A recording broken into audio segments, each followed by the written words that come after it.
Hello all you beautiful people, and welcome back to EUC Way of Life. As you can see here, I'm riding Kingsong's 10th Anniversary Edition Gold S22 Pro.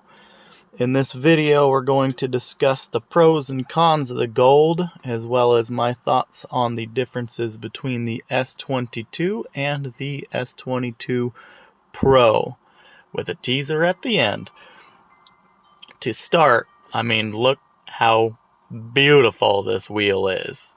Not only does it turn heads pretty much everywhere I've taken it, but when people stop me, they have nothing but great things to say about it. I know quite a few people were, and still are, a little hesitant on the Gold. People say it looks cheesy or it looks plasticky. They don't like the color combo, but personally, I think the Gold just really pops on this, and the brown pads just kind of add to that unique look. They did go as far as making that heatsink inside the headlight shroud for the headlights gold, which to me, again, is just another little impressive step that they did. I do wish that the rim of the motor would have been either color matched or left black. I think it would have looked better, but most of the time while you're riding or you just quick glance at it, you don't really notice that much. Some light makes it different than other lighting, but it is a different color. As far as the Gold goes, it's not a wheel that is for everybody. There's people that are seeking it, and there's people that think it is just an atrocity to our unicycles, which, to each their own. I'm not usually a fan of gold or brown, but to me this wheel was just very appealing. How limited is the S22 Pro Gold? I believe they're only making one batch for this wheel. So as far as getting more of them, probably won't happen. Whoever dealers decide to do bring in a batch, EVs, I know E-Wheels is. I don't believe there'll be another run after that. I'm sure there'll be residual leftovers depending on how many Kingsong built, but to that number I do not have. The other question that I've seen few people ask, that's more of a joke than a question, is if it'll hold its value. It is the 10th anniversary edition. It is a limited color. To a lot of people, it is kind of unique and cool and draws that aspect of holding a value over time, but only time will tell on that. I think personally it'll hold a value better than a standard S22 as far as retail goes, on the used market, just because it's a more unique wheel. This is out here at Fort Casey, I believe, here in Washington. I do offer free trainings, rides, group rides if people are around, and then lessons on these wheels. This wheel I won't be offering lessons or rides on, but any place in any one of my videos, people are welcome to tag along. I typically try to post a couple videos while I'm out and about on my trips to get people around in the area to either try to get into the community, get free rides out there, or go on some group rides together. If you're familiar with the wheel, I'll typically let you ride one of mine. If you're new and haven't ridden, then there's a few wheels I have that I'll let you ride. But this is just one of the places. As far as durability of the Gold goes, it is a very nice looking color. I'll leave it at that. As far as the durability itself, I've been riding this thing. This was the first weekend I got it, so I've been riding it for a week now.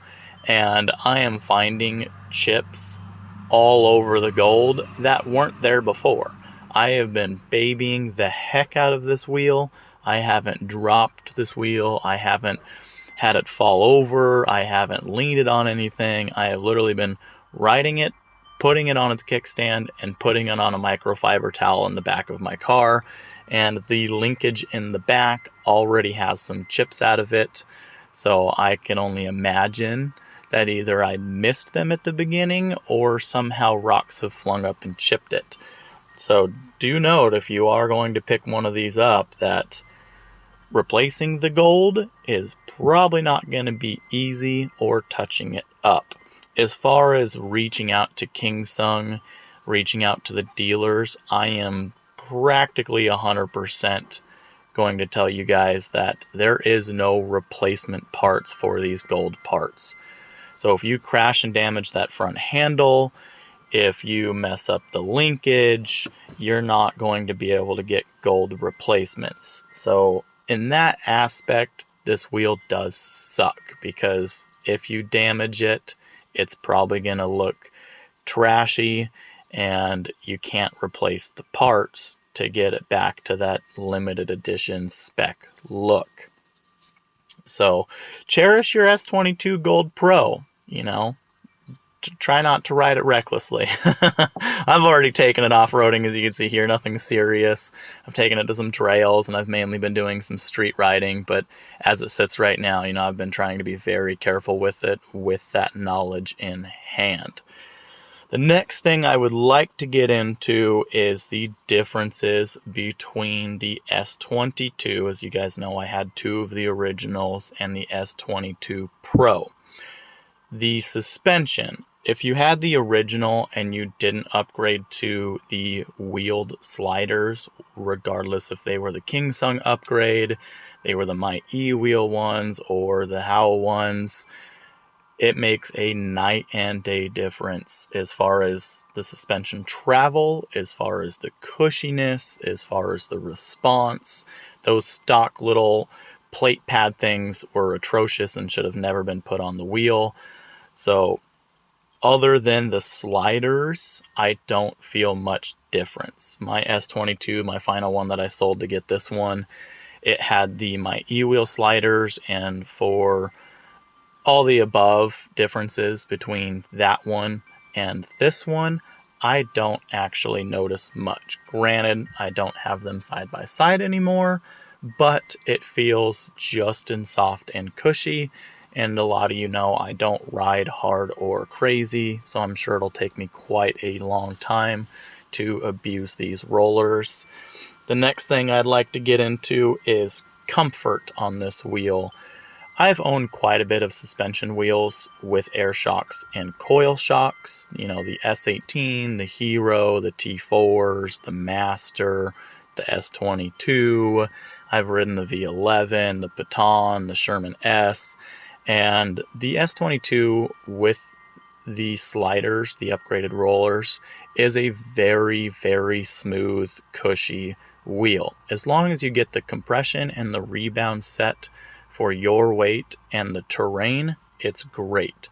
I did notice on this wheel, though, that with the stock height of the suspension geometry, I was taking up about 50% of the suspension travel stepping on it. I turned the coil and that spanner nut as tight as I could for preload. I turned the rebound up, I turned the compression up, and it still would sag about 50%.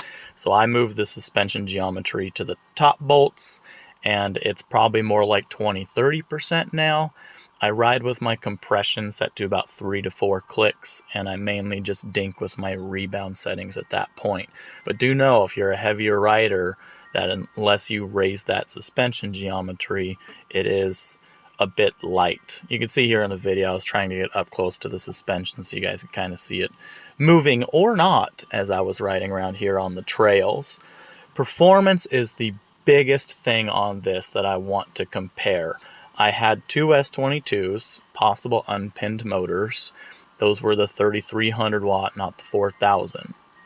Riding this one on the same trails in the same manner, I feel zero difference in performance. It still, you know, it picks up and goes, it does. But as far as differences, I have not noticed any. A lot of people said it was, you know, significant difference, that it was a just world of a difference. It to me is not much. As far as the braking goes, it is still crap. This is the worst braking wheel I have ever owned.